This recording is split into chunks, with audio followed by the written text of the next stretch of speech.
Hello, everybody. My name is Aaron. And my name is Mike. And I'm Jeff. Welcome to the AMPED Golf Podcast. How you guys doing today? Pretty good. Not too bad at all. It's Yeah. Tuesday, Monday squared. Tomorrow's Little Friday. Thursday's Friday Junior, and then Friday. So we're almost there. We're close. There you go. Yeah, it's coming. Or as Tasha used to like to say, it's going to be hump day. Hump Mike. Hump day. I love that commercial.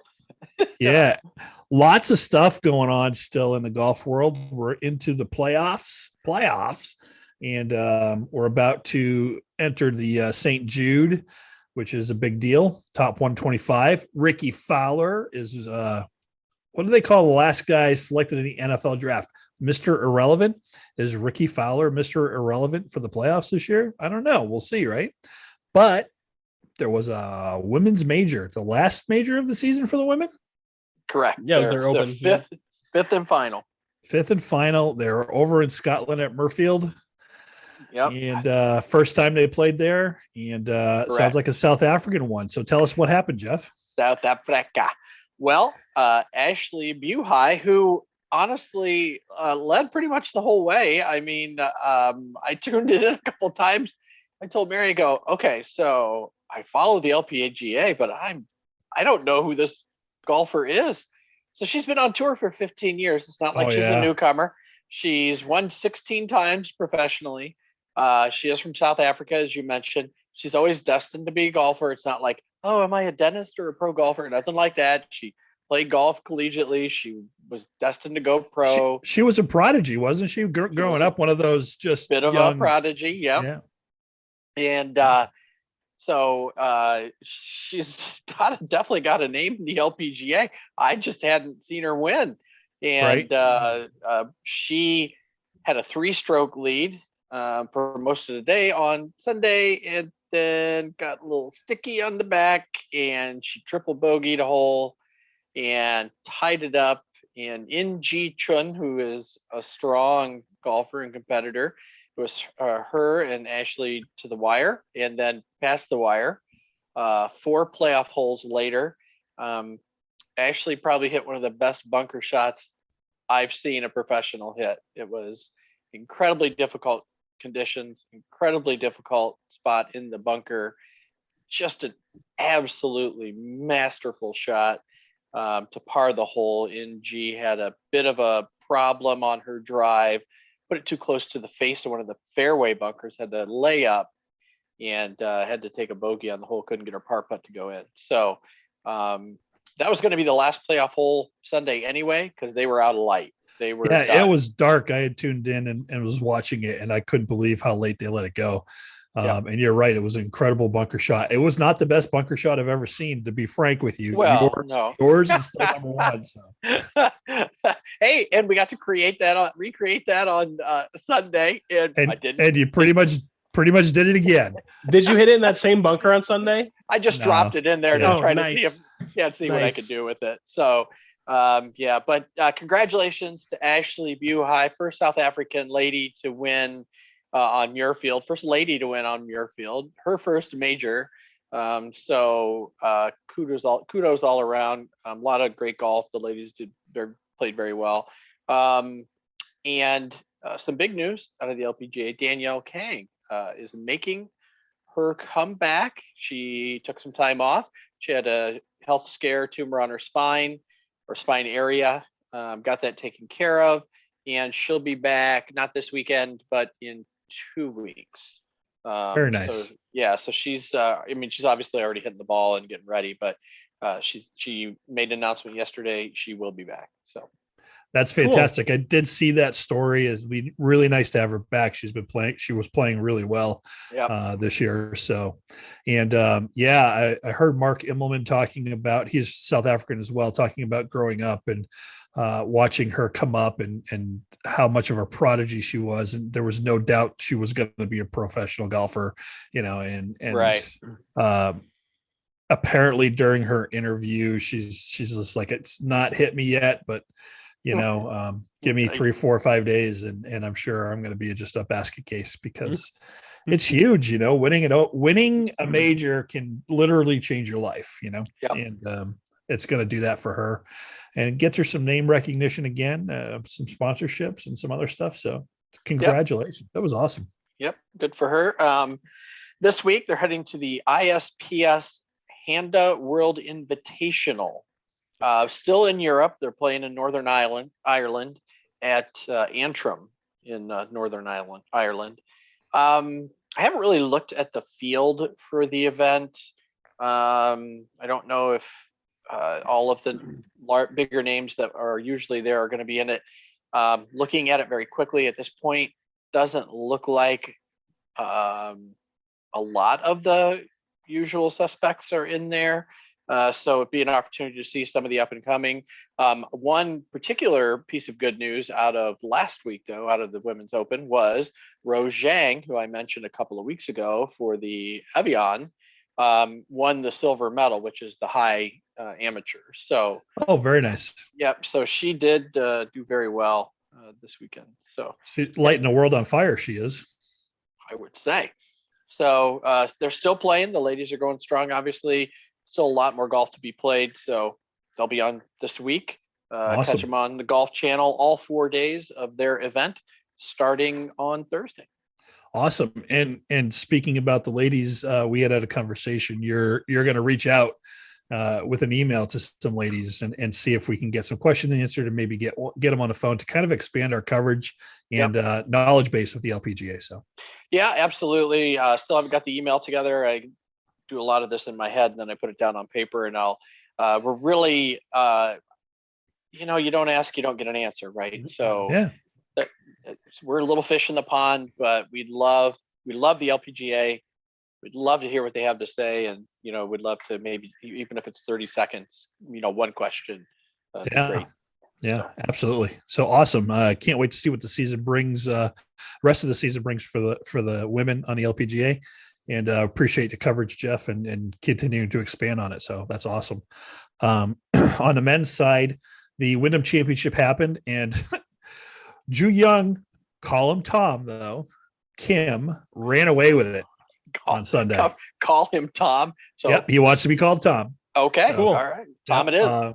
He had a 27 on his front nine on Sunday, and then posted a 9 under 61 to take a 5-shot win at the season finale, pretty much at Sedgefield Country Club. So the victory not only marks really for the first time, the first for the 20-year-old on a PGA Tour, but it gave him instant tour membership, something that one of our favorites, Will Zalatoris, was unable to accomplish last year. Right. And gets him into the FedEx playoffs. So that's a big deal. And Aaron, you and I were talking about this last year. It felt so unfair for Will not to be in the playoffs with the season he had. Right. But he never got a win. So yeah, he never got the win. So Kim is also the first player born in the 2000s to win on tour. How does that make you feel? Make everybody feel a little bit older right now? Wow, that's crazy. Unreal. He's the second youngest winner since World War II right now. And he will enter the FedEx Cup standings at number 34. And unfortunately, it bumps Matt Wallace just outside the cut to make the FedEx St. Jude Invitational. So Kim, when he was asked how it was, he said it was a hard day. He did not know golf was this stressful before. So he also did another thing somebody else never done before. He opened the week on his first round with a quadruple bogey on number 1. That's right. Wow. Nobody has ever done that. And since they've been keeping the stats and come back and won it all. So you were going to say something, Jeff, and I cut you off again. No, I was going to say, I did. They were talking about both of those items at the wrap up. I did get to see the wrap up of Wyndham, and he's to just walk out and go, let's throw a quadruple on the card and then turn around and just go, Yeah, crazy. And somebody asked him what he was going to do with all that money, and he's basically said, I haven't even looked at my bank account. It's not my concern right now. I'm just moving forward and got to try to perform. So this kid did not just come out of nowhere. He's won 6 or 7 times internationally in his professional career, Asian Tour wins, stuff like that, but still wins, right? And he's only 20 years old. Now he doesn't have the length that some of these people had. He was hitting a 3-iron into a par 3 where everybody was hitting 5 irons, stuff like that. But he was managing to stop his 3-iron. So, he's obviously got some pretty good talent. And with everything that the way the tour works today, with length being really, really something that you need to have. Some people say you need to have, and ball speed. He'll get it. He'll just, somebody will help him increase his. He's still pretty young. You said he's 20 years old. He's 20 years old. Yeah. He'll probably gain a few miles an hour over the next couple of years. No problem. Yeah. He's got 6 international wins to his name. Singapore International earlier this year.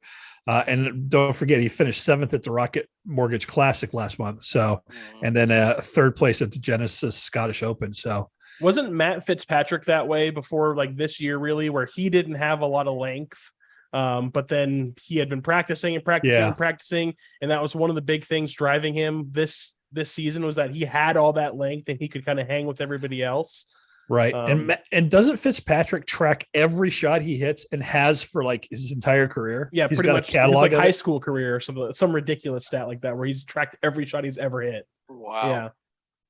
I mean, I don't know how many trees we'd have to kill if we decided to do that, but it could be substantial. Yeah. Anyway, so Sanjay M and John I'm not sure how it's pronounced, finishing a tie for second at 15 under.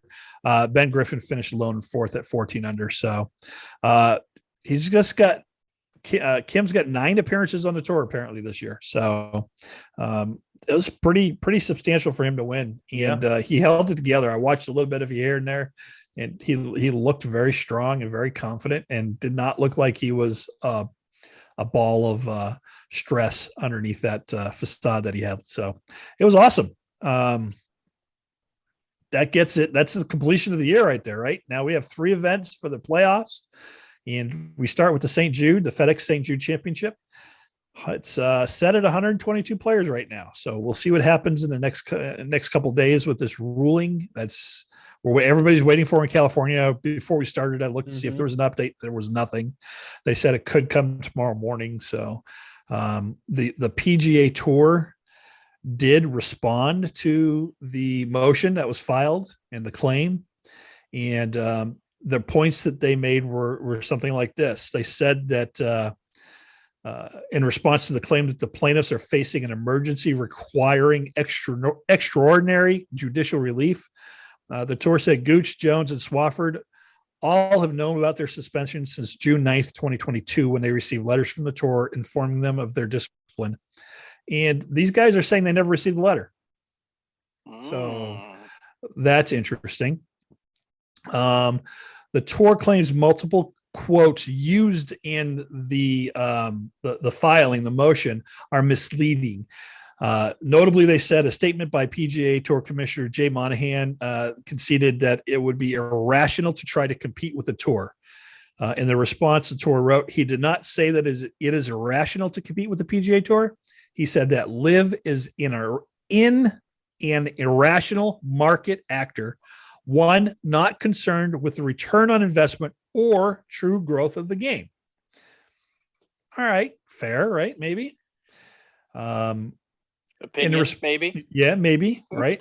In response to LIV players' contention that PGA Tour suspensions prevent them from competing in golf's 4 majors, the tour counters that the FedEx Cup is only one of a myriad of ways the player may qualify for the majors, which each determine their own fields according to their own invitation regulations. And they also brought up a point. Davis Love has been kind of shooting off a little bit, saying, hey, we'll just boycott everything, Oh, LIV wants to play and they get in? Okay, no PGA Tour players will show up. It'll only be these LIV golfers. Then there will be no event. And the PGA Tour saying, whoa. He doesn't really speak for us. Right. Just so you know. Yeah. So that's some of the stuff that's going on with LIV and how the PGA is going about responding to it. Now, for me, the fact that it's not done right now after, what happened today means that they might have the judge might feel there's some merit to this. either that or she's being very, very, very careful so that she's crafting the right response to, set up what the future is going to look like. Cause this is not going to be determined tomorrow. This is going to take years to play out in the courts. So it'll be interesting to see what happens. Yeah. I mean, filings are basically an opportunity for lawyers to write great things. So, you get your crafty lawyer pencil out and you write a good entry, or you write a good response to a motion. And, there's really, within reason, you're not forced to have some fact that you have to swear under oath or an affidavit to sign to, right? So you can put opinion and, conjecture and things like that in a filing and proceeding. So now if it gets brought up in the courtroom and you have to litigate it, you better be able to back it up in some manner. But it'll be interesting to see how it plays out. I thought the PGA went about the live golf thing wrong from day one. I don't think this is the right approach. I don't think being hard-nosed about it is the right approach. I think there's room for more actors on the field, especially one with deep pockets. And I think that the LPGA could have given them the model to work from, which is take your time, have a conversation, be patient, get player input.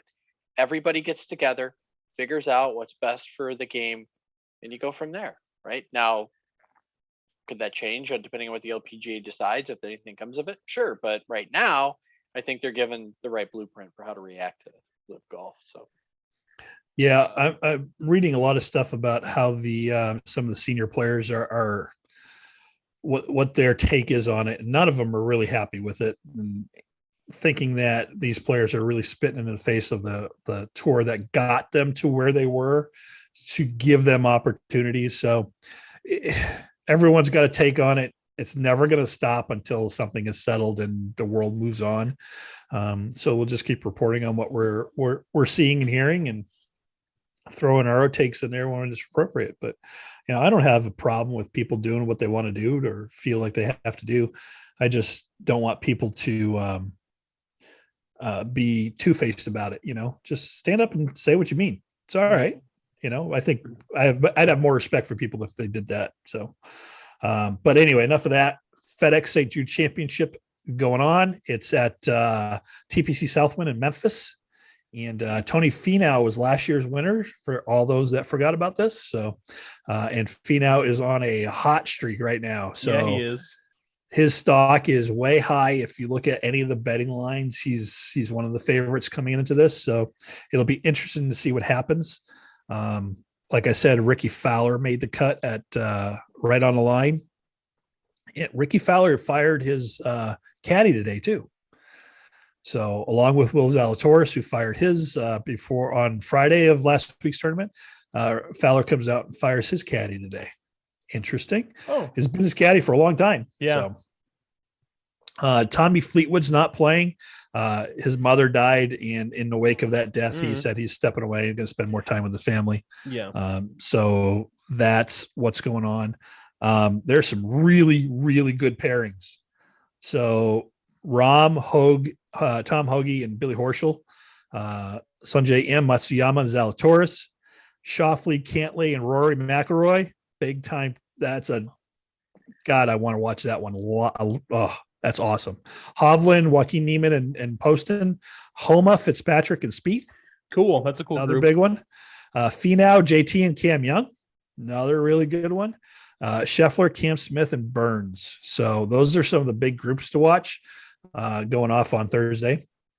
They are splitting tees, so half is going off on one, half's going off on 10. Now, here's the thing. If you're a PGA Tour player and you're totally against LIV and you get stuck with Cam Young, who was reported again today, or Cam Smith, that reported today he's signing $100+ million deal, and he'll be in Boston playing at LIV golf event there, or whatever the next one is after the playoffs are done. Do you chirp at him the whole time he's playing, or do you just give him the cold shoulder and leave him alone? I mean, I'm sure there's going to be a lot of people chirping him this week for this. I mean, anyone that's part of the LIV that's there is going to be getting chirped. I don't think any player can avoid that at this point. Yeah, I think I'm stoked for the Netflix series, because this is going to be riveting. It's going to be hopefully they're awesome and they're just shooting off at the mouth and just saying whatever comes, because that's what we want to hear, right? That's going to make it riveting. I just want to hear it. I don't want it to be manufactured, right? I mean, if they act like that, they act like that. That's fine. Yeah. But please don't give me Below Deck with the Kardashians or whatever. Some stupid. That's not what I want. Below Deck with the Kardashians. That's not what I want to. That's not what I want to see, right? I don't want to see them to manufacture drama. That's what, yes, I want to take a look at it. Yes, I want to see what they have to say about it. Yes, I hope they're open and honest. But Aaron, do you think people can get into Cam's head? Probably not. You don't think so? I mean, honestly, I think if you're in the top 15, top 25 of a whatever profession you're doing, if you're that good at something, it takes a lot to get into your head and really screw you up bad. Maybe it'll frazzle him for like a shot, but at the end of the day, these guys do this all the time. They probably hear crazy things on the golf course all the time. I would imagine it probably doesn't mess with them too much. So it wouldn't be like number 12 at Augusta. No, I don't think Cameron's going to, he's had some good track records at this course. He shot a 62, last year. And he finished tied for 5th when they played here last, but I don't think Cameron's going to come off of the Open win to win this week. As much as I would like him to, I like Cam Smith. I think he could definitely win, but I don't see him doing that this week.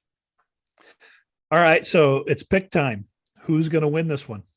What do you guys got?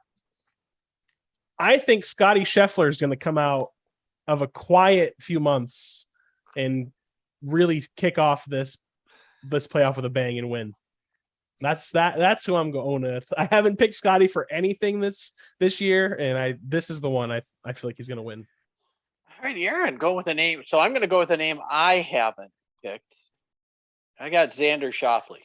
Ooh, yeah. Good pick. He was up there for me as well, and he's got a hot hand coming in. Yeah. It really does. It was tough between Xander, Finau, and Rory for me. Between those three. And I'm going with Rory because I think he's due, and I think he's going to dominate the playoffs, and I think he's going to come out and win the FedEx Cup. So his strokes. I wouldn't mind seeing that. Yeah. Yeah, his strokes gained this year on the field, it's astronomical. And for him to have no wins is just crazy when you think about it. Also, Rory is now a top 10 putter on the PGA Tour. Finally. About dang time he got right up there. Jeez. I think he's extremely determined, and his game is where it needs to be in order to win, right? He's been there. He's been close to it. I think it's his turn, and I have a hard time going against him right now. I really think he's going to pull it out. So how many points again does the winner get? I know it's doubled, right? Like they get double the points for winning a playoff event. Is it 1,000? Yeah. Well, it's either 500 or 600, right, for FedEx Cup points for a win. I don't remember off the top of my head. So it's doubled after that. Whoever goes in, 2,000 FedEx Cup points the winner gets. They get 2,000. Holy poop! That's like quadruple. That means that anyone, anyone within the top 10, realistically, if they win this next event, will then be number 1 on FedEx Cup point rankings. They would overtake Scotty Scheffler. Right. So here's an interesting fact, and I've got a bunch of these we'll go over. The farthest back any Tour Pro has been on the FedEx Cup points list to start the playoffs and win the title is Billy Horschel when he started at 69th. Wow. Yep. He finished tied for second, win crazy. To close out the postseason and become the longest long shot champion in FedEx Cup history. I mean, realistically, yeah. Would have been nice to have a bet run on that, right? Oh, man, could you imagine placing some money on that? That would be crazy. So it's really any of these guys they've had fantastic seasons. You look at the top, and Cam and Rory and Scotty and Xander and Tony have all had or owned a piece of the season. Rory's just kind of been there all year, very consistent and playing really well, while the others have stacked some wins together that have helped them. So It's hard to. I just think Rory, that loss at the Open, I just think in his mindset, it's going to drive him even more. So, hopefully, and if he's a top 10 putter and he can continue to gain strokes in the field like he's doing, he's going to be really hard to beat. Yeah. I think they're all hard to beat, though. It'd be great. Yeah. So, some factoids about the FedEx Cup playoffs. Money that Rory McIlroy has earned, $42,796,683 in tournament prize payouts and FedEx Cup bonuses in his career. He ranks number one among all FedEx Cup money earners, having passed Tiger Woods 3 years ago when he won his second career FedEx Cup title in the then $15 million payday. Dang. So that's crazy. Pretty good, right? Yeah, pretty good. 2 tour pros who have qualified for the FedEx Cup playoffs all 16 years. Matt Kuchar, who comes in 53rd this week, and Adam Scott, ranked number 78. Adam Scott. There were 6 players who qualified the first 15 years, but Charlie Hoffman, Brandt Snedeker, Phil Mickelson, and Bubba Watson all missed out this year. Mm-hmm. So 3 tour pros who have been number 1 seed entering the FedEx Cup playoffs and who have gone on to win the title. Tiger Woods did it in 2007 and 2009. Jordan Spieth is the last to accomplish the feat during the 2015 season. Dang. Yep. So Scotty could get another record here. Yeah. If he really pulls it together this Tiger's been the number 1 seed 5 times. 5 times. Wow. I mean, the run he had, though, right? I mean, yeah, just incredible. 116 is the biggest jump in spots any tour pro has made in the FedEx Cup standings during the playoffs. Heath Slocum started 124th on the points list in 2009, then won the first playoff event, which jumped him to 3rd. He eventually finished 8th. So it also changed how points are given out in the playoffs. So that's just some fun facts that I came up with and found while I was browsing the internet at lunch today. So I thought they were pretty cool. So I'm excited to finally see this leaderboard start changing, because it seems like for months now the FedEx Cup leaderboard has been the exact same, and over the next 3 weeks it's going to be crazy. People are going to be going up and down, moving around. It's going to be nuts. Yeah, and next year, don't forget, we go from 125 making the playoffs to 70. Yeah, so that's right. They changed. That's a massive change. And I was listening to the First Cut podcast like I do every day, pretty much. Mark Immelman didn't even want to talk about that. He's not happy that they're cutting it down and not giving people as much of a chance as he feels they should. While the other guys are like, look, it's just like any other system. You can't let everybody make it. You got to get to the best of the best, really, right? Was Mark was he upset because he's going to be cut? Does he even play? I don't even know. No, he's a broadcaster now. That's right. Yeah. Speaking of broadcasters, Nick Faldo retired. Did you guys see him break down? Yeah, I did. Oh, man, sad. He couldn't hold it together. And I love Nick as a broadcaster. As a matter of fact, his call when that roar went out at the Masters was it Rory making the bunker shot? Yeah. And he let it slip, and he's like, "Oh, I screwed it up. Do you think he's going to come back just for the Masters? No, you don't think so, man. I think he's missed. done. He's going to be missed as a broadcaster. I really enjoyed him, especially during the Masters. Yep. He's a 6-time major champion, right? He started his PGA tour on the PGA tour in 1979 at the Greater Greensboro Open. And he was honored with a plaque behind the 9th green on the club's Wall of Fame, where he joins Charlie Sifford and Arnold Palmer. So he got tons and tons of messages and tweets and stuff from colleagues and golfers alike and stuff. He was really one of those well-loved, well-respected people that. Yeah, I mean, dude's a Hall of Famer. He's he's going to go down as one of the greats to play the game. Yeah. He's iconic, Yep. It was funny because he was in the booth and all these tributes are coming in and he was kind of breaking down, and Toddy Pepper points pipes up and said, "Hey, are you guys able to call this? You want me to take it?" Because they were not able to keep it together really very well. So she's on a course, and I love Dottie. I think she's doing fantastic as well. So, but that's it. I don't think he'll be back for the Masters. I think he's done. Yeah, I think he retired. Yep, he's been doing golf for a long time. Yeah. Time to spend time with the fam. Total golf career spanning 6 decades, I want to say. So he spent 60 years involved in the game, or across 6 decades involved in the sports in some fashion, whether playing or whatever. Obviously, he's not going to get away from the game. He's probably into golf course design and other stuff. So, I think he's ready to slow down and not travel so much. He is 5th all-time European Tour winner. He has 30 European Tour wins, 9 PGA wins, and then 6 majors with 3 Masters and 3 Opens. And he finished 2nd at each other major too. So wow, yeah, wow, that's incredible. So apparently, Will Zalatoris and his caddy parting ways on Friday, Thursday or Friday of last week's event was due to the stress that it was causing their relationship. I actually have the article up about that right now. Oh, nice. Because he just got rid of his caddy, quoted as saying, "Ryan is a brother for life. We've kind of had a rough month together, and it was starting to affect our relationship. I know guys say that a lot when they split, but it really was. We were guys that would love to have dinner together and hang out. And what was going on the course was starting to bleed off the course, and that's not what you want. He's an incredible friend. I love him to death, and I told him I had to do what's best for me." So yeah, it sounds like it started to ruin their personal life a little bit.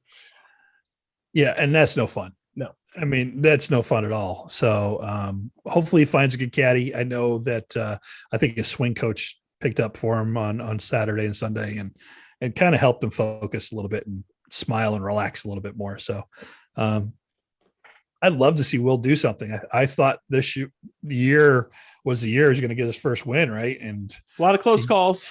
Damn, came close, but I don't think he plays consistently well enough at events that aren't, oh my God, this is a major, or it's, some other event, that's not a major, but one of the top events. He just doesn't play well enough at them. And I'm not sure why, if it's a focus thing or he just doesn't, he can't get as up for that event as he does for big events. So yeah, that's what I'm wondering. It's almost an opposite effect. So like a lot of these younger guys that come on tour, name anyone who came out of college last couple of years. They come on, they win right away. They win a few times and then seem to just do nothing. Whereas this is kind of the opposite effect. I really think that once he's gotten a good season under his belt, if he doesn't walk away with a win this week, the next couple of weeks during the playoffs, which is very likely because the pressure is really high and he seems to perform really well under that pressure. The next couple seasons where he's had a chance to really get himself warmed up and acclimated, could see a lot of good stuff. I think you're really in your first season too. You're kind of like, everything is new. You don't quite know how to feel, where you should be, what the intent, my intent's on here, and everything. So maybe that has something to do with it too. Although I gotta think everybody's different, because there have been rookies that have come out and just gone lights out. So yeah, for sure. Yeah. What do you think about Colin Markauer's performance this year? He's still one of the betting favorites going into this, but he hasn't produced anything really. Nope. Olympic gold. Olympic gold. Or who won the Olympic? Didn't he win at the Olympic? Schauffele. Oh, yeah, Schauffele. That's right. Yeah. I mean, it just doesn't feel like his iron game is on par with what the expectations are from him. I mean, one of the best iron players ever, can really strike the ball. Doesn't have great distance, but doesn't really need it. So just hasn't really shown up this year. And the same with Rahm, Rahm is still one of the betting favorites going into this too, but he didn't do anything. Are they thinking that, the law of averages says they got to win? Because, I mean, you can't trust your money on them right now. They haven't done anything. No. Yeah. I don't know if it's the law of averages, but Rahm has kind of fallen apart when he came back in Hawaii and had that just horrible putting performance where he went off on, effing putting and this and that, shouldn't win tournaments. But Sorry. That's always been what's won. Yeah. Just doesn't seem like himself this year. And I'm not sure what's going on. So I don't know. We'll see what happens. I'm excited. I will watch some of it. Hopefully we get to spend Saturday or Sunday watching a good deal of the ending of it, and then it just gets tighter and tighter over the next 2 weeks until it's over, and then the new season starts again. So yeah, I'll have the spreadsheet ready for the one and done for us, and for anybody else that wants to join. Meaning that at every tournament you get to pick who you think the winner is going to be, and then you can't use that person for the rest of the year. Now, what we have to decide is, does that include the playoffs? Do the playoffs reset? Oh, that's a good question. I think that we have to. We probably have to figure that out once we get closer to that conversation. Yeah. Yeah. Because there are some pretty big events that we're going to want to pick some of these guys for. Absolutely. And majors, there's 4 of them. There's 4 top players gone right there. Do you sandbag it and use it in the playoffs? I don't know. I say the playoffs reset, and maybe we do the playoffs a little bit differently than the one. Yeah, I feel like you probably almost have to, given the amount of picks that you'd have. Maybe the playoffs we pick 3 people or 2 people from 2 different tiers or something, and then you got to stick with them through the whole playoffs. But I don't know. We'll see. Or something you could for us to talk about. You could do that. You could pick 3 different, top 10 to 20 to the bottom, and 3 players to survive the week. The person with the highest combined FedEx Cup points at the end wins. So something for us to consider. We'll keep talking about that one before I make the decision, but we'll be ready to go for that. And for anybody that wants to join us, paying attention or follows us, all you got to do is hit us up on YouTube, leave a comment, or find us on Facebook or Twitter or Instagram or anywhere else that we're found. So we could do it the other way too, or have something secondary to that, where we each pick 1 player, and that whichever person picks the player with the highest FedEx Cup points at the end of the year gets an additional something else. Ooh, interesting. Yeah, pick your playoff winner kind of option. Interesting. Well, Jeff and I will talk about it this weekend while we're golfing, and we'll bring you into it when we talk to you either later on Sunday or at the beginning of next week, and get your thoughts and opinions before we set it in stone and get it done. Sounds good. Golfing, of course, we haven't played in a while. Actually going to be back on the course that I'm a member at. That's weird. Yeah, Eagle Rock at 7:50 on Sunday morning. So tournaments, not tournaments, outings everywhere's got outings. Right now it's just outing central. So I'll call Cherry Hills tomorrow. They had plenty of tee times open in mid morning and stuff, and we'll do that and get some food in Fort Wayne while we're there or something. So that'll be fun.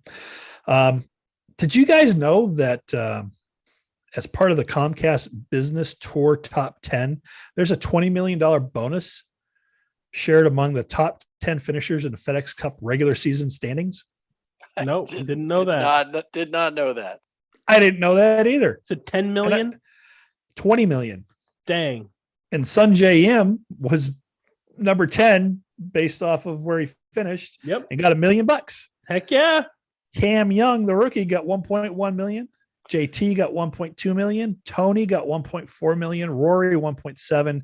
Patrick Cantlay 2. Xander Schauffele 2.2. Sam Burns 2.4. Cam Smith 3 million, and Scotty with $4 million. Not bad. That's not a bad gig, and I didn't know it existed. Bad. Or maybe I did know it existed, but I forgot it existed because it wasn't anywhere this year in any of the stuff that I was reading. So Cam Young having a stellar rookie season.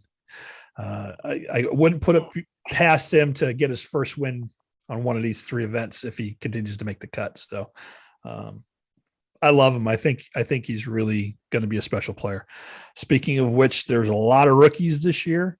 Cam Young finished number 1 with 22 starts. He made 15 cuts and 7 top 10s. And was second or tied for second 4 times. So he had an outstanding year. Davis Riley ended up number 2 with 27 starts, 18 cuts, 6 top 10s. And Tom Kim won 1 event, had 9 starts, 8 cuts made, which is pretty good. And Sahith Thagala, one of our favorites, ended up number 4 with 23 events or 29 events played, 23 cuts and 5 top 10s, and a tied for second at the beginning of the year. So that's a lot of golf. A lot of golf. It is a lot of golf. A lot of money too. He made $2.8 million this year. All right, good for him. 2.8 mil. Yeah, on his rookie season. That's pretty good. That's pretty dang good. And I'm sure he's getting the sponsorship stuff thrown at him all left and right. And I like his game a lot. He really held up well all year. He showed up and played well, and had a couple faux pas with some errant shots that maybe he shouldn't have tried, but what the hell, right? You're a rookie, go for it. And I have one thing to add to Liv before we just totally move on from it. Can we please stop using words like it's deplorable for them taking this money and it's stuff like that? It drives me crazy. It's not deplorable, right? People think that it's blood money and it's this and it's that and it's sports washing, which I love that term. The more I use it, the more I hear it, the more I love it, because I think it's ridiculous. If a player wants to do what they feel is best for them, then that's their right. Leave them alone. Yes, they do have some pretty egregious human rights violations and some of the stuff they've done, but so does China, so do other countries. Our hands here in the United States aren't totally clean. We've done stuff.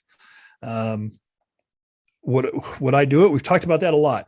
It doesn't make a difference what I do. Let them be and stop ripping them. And it's just also ridiculous. it's funny because it's ridiculous. You can't on one hand say that these people are taking blood money and reprimand them and call them deplorable while you have an iPhone or you're wearing Nikes or you're doing things that are built on the backs of other people, things like that. It's absolutely ridiculous. Everyone is complicit in that in some way or another. And I think it's a little hypocritical to be saying stuff like that. Yep. I agree 100%. Yeah. So please, just everybody back off and take a breath for a moment and just stop calling them every name under the book. The deplorable comment was something that just kind of set me off. I said, it's not deplorable. Leave them alone, let me throw $100 million out at you and see if you're going to take it. Right. Give me a break. What wouldn't you do for $100 million is the question, I mean, right. Yeah. You'd slap the bull, Aaron, wouldn't you? Hell yeah. That one, I'd hop that fence, boom, immediately. You wouldn't even have to ask. Slapping it once is easy, but would you slap it again? That gets you to double my money. Twice, just bow. See, the first slap just kind of wakes it up, right? Yeah. Right. Yeah. The second one gets you in trouble usually. Yeah. Yeah. Did you see what Gary Player's son did? Did he hold up some golf balls again at the, okay. No, apparently he tried to sell some of his father's trophies and golf memorabilia. Oof. Ooh. Oh yeah. This kid's a fun one, huh? So Gary Player puts out this statement. I would like to draw the public's attention to the fact that several trophies and other pieces of memorabilia that form part of my legacy have been put up for auction by my son and ex-manager, Mark. These items belong to me, and I have taken action to recover them. I have placed no items for sale, whether by auction or otherwise. So Mr. Player, who won 24 times on the PGA Tour, which included 9 major championships, pretty spectacular, is having some big-time issues with his son, Mark. And this is the same son that held up the golf balls in the photo op at the Masters 2 years ago, right? At the starters thing, Aaron, was it 2 years ago? Yes, it was the Masters before. Yeah. So apparently he was awarded $5 million in a settlement with Mark in 2020 over a contractual dispute between the golfer and the Gary Player group, which was run by his son. So, I'm not sure that Papa is a big fan of Mark right now. I wouldn't be if somebody decided to sell my stuff. So mad. I would not be happy with that either. So, the state of our golf games. Jeff, your game's coming around. A little bit. Right? Got a little flaily on the back nine. I was getting a little tired. Got to get myself back in shape. Right. Yeah. What did you do to start having fun again though? You did something which I don't think enough golfers actually do. I took a look at the state of my game and I said, I put too much stress on myself standing on the tees further back. I moved up to the senior tees. Close enough by rule, really, anyway. But honestly, you need to evaluate your game where you play golf, right? The tees, they call them senior tees. But you know what? Play the game. Just a forward tees. Nothing wrong, nothing wrong with it. Play the game where it makes sense for you. Yeah. It's not like I shot a 63 or anything like that, because I certainly didn't. But I managed to score in the 80s, which I haven't done in a long, long time. So, carded a birdie, which was nice. Had opportunities for other ones. Like I said, got a little flaily on the back, but it was still a fun day. It was nice to play without a lot of pressure, and I can think about my swing a little bit more. And if I get back to, like, if I start shooting 73, probably time to move back to the white tees. So until I turn 60, in which case I don't give a crap. That's just me. Right. Yeah, I noticed something in my game. We're doing a lot of filming to get some shorts up on YouTube and just to get people to know us. And we're getting some good views on it. But when I look at my swing, I notice, being a left-hander, that my right arm is breaking down in the swing and not staying as straight as possible. And I noticed that at about 6 o'clock that morning before we played.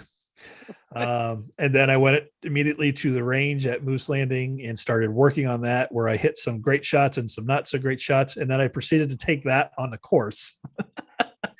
Big mistake. Always great. Always big a great mistake. Time. Always take changes immediately from the range to the golf course.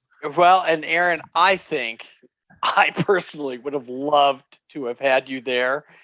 We had another opportunity to discuss slow play with the group in front of us. Oh, we did.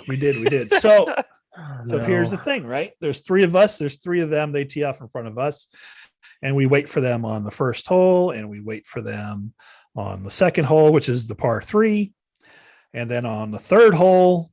And the group ahead of them, they've lost contact with them. They're gone. The group ahead of them is gone, and there's another threesome, I believe. So, and they hit they get off the green as we're waiting for our second shots. They get off the green, and the tee box is pretty much right there, the next one. So we're able to hit our second shots, and I believe all three of us missed the green. We had to chip, and we had to putt, and they were still on the tee box when we're exiting the green. Just shooting a breeze, having a grand old time.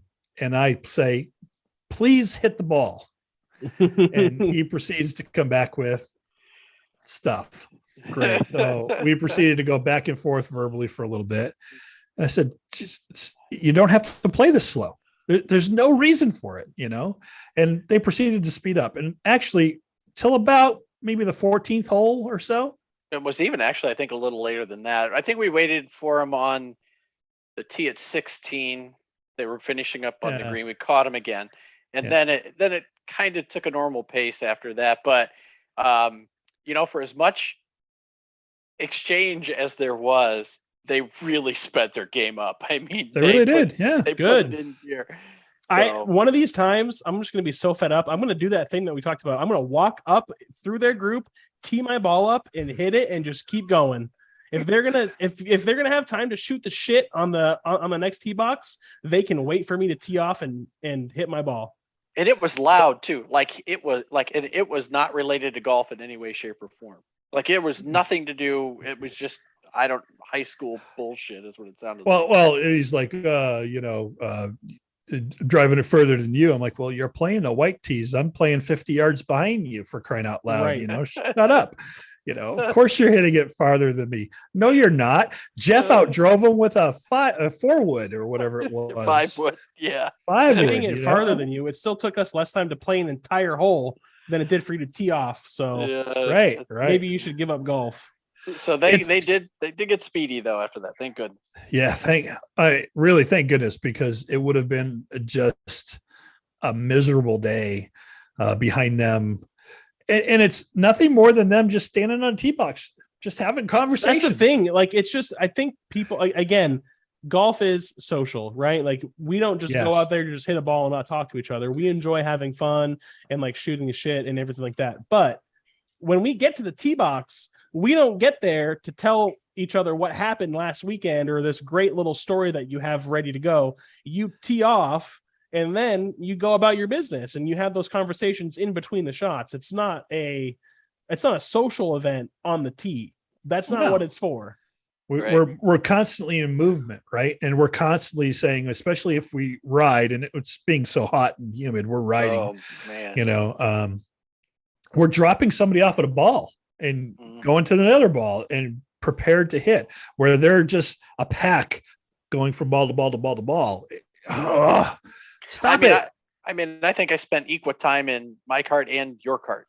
Yeah. You know, depending on where the ball is, which it doesn't, you know, it's like, just go. So. I am happy with the state of my game right now. I feel like it's right there. I was driving the ball fairly well on Sunday, so I want that to continue. My wedge play has been better. I'm hooking my irons on a tee, off the tees again on the par 3. So I gotta figure that out. I know what I'm doing. I just gotta stop doing it. So would you end up with burning 6 lips? Oh, at least I think it was 6. Yeah. I know for sure it was 5 because I was counting. I think it was 6. But it was Aaron. It just whoop, whoop, right by. Whoop, whoop. I mean, then it was the ball would change direction, so it was that tight. You know? Yeah. You know? What are you gonna do, right? No. My back 9 was definitely better than my front 9, so I think I had a 41 on the back 9. The front 9 was a disaster for me, and I double bogeyed something on the back, so you got to just stay away from the double bogeys, and it's just a lack of focus, right? And we have to watch that. So Mary put the pedal down, put a 39 on the card on the front. So yeah, she did. Good for her. She played really well. She plays really well. And she got on the back. That was that. So 48 on the back. It is a great course. If anybody's in Northwest Ohio, go play Moose Landing out in Kalida. It's beautiful. It's in good shape. Yeah, it's in beautiful. Really good shape. A couple spots, you can tell we'd gone through a dry spell and they were watering aggressively. I found a couple of spots where it was wet a little bit. Yeah. You're going to have that on a golf course. Nothing really against them. But here lately, we've gotten a ton of rain. So courses should be in great shape for this weekend. Yeah, every course we've played this year has been just in the best condition we've ever seen it, because it's been perfect weather for it, right? Hot, humid, some rain, just enough to keep things green and going. But the courses are firming up and fast. Even Eagle Rock being firm in the fairways, which is, rare. Unusual. So you get some bounce and some roll, which is nice. The ball's not just sticking. So anxious to play again this weekend and continue the progress. Teaching a coworker who wants to play. She's got 20 years of softball background. So I took her out last Wednesday, right in between the storms that hit. And she's a natural, so she can hit the ball. And I'm only having her do like half swings to keep the control factor down. Yeah, she's gonna be good. We'll do it again tomorrow. So if you guys care to hit some balls in the range tomorrow, we'll be out there about 6:30 and keep her going. I told her about Mary, so once she's a little bit more confident and we get her on the course for the etiquette part of that and all that stuff, maybe she'll play a little bit more. So good. All right, always good to see people join the game.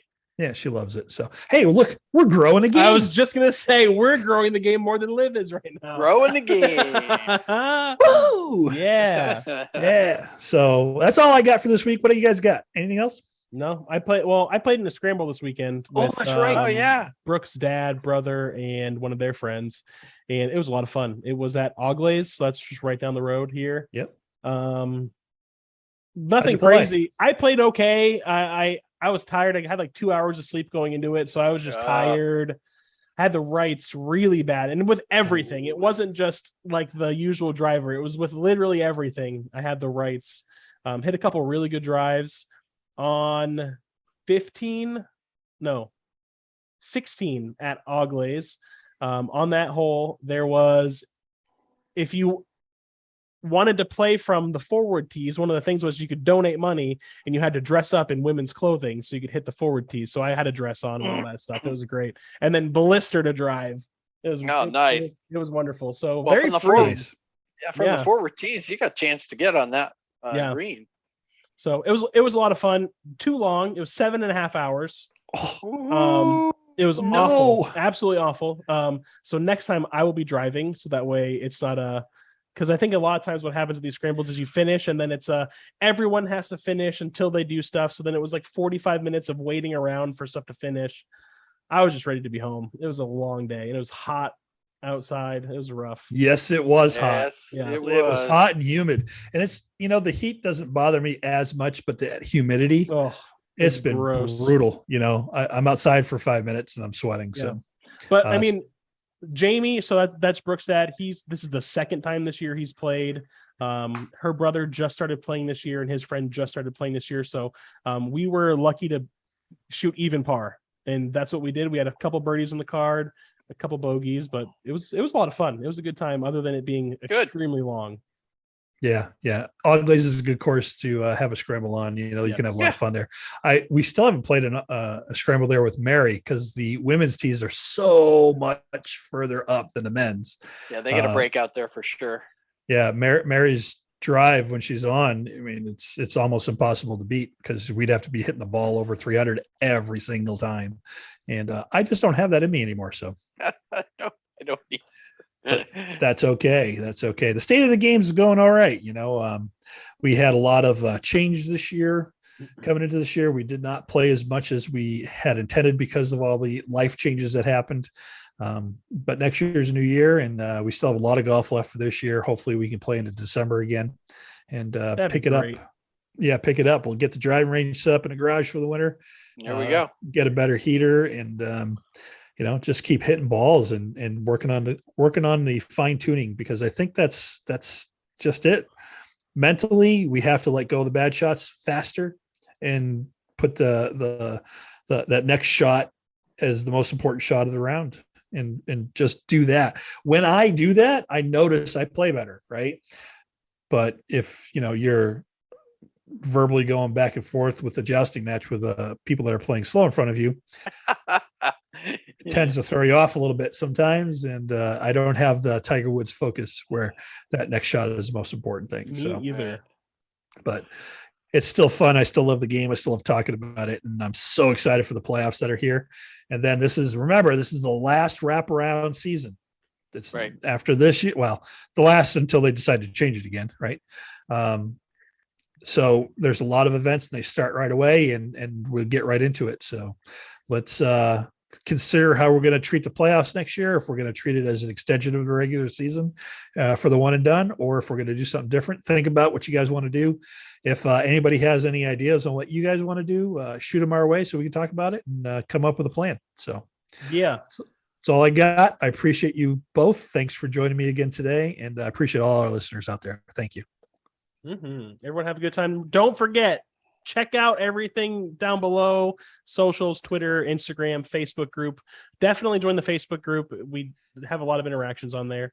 And subscribe to the YouTube channel. We really appreciate it. Yep. Thanks to watch. And one more thing. If you need help, Swizzy Golf, right? Go download the app. Oh, and don't leave Aaron at 666 views, for the love of God. Do it. I love it. He's off. No, he's off. All right.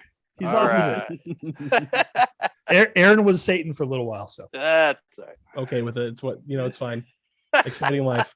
See you guys. Bye.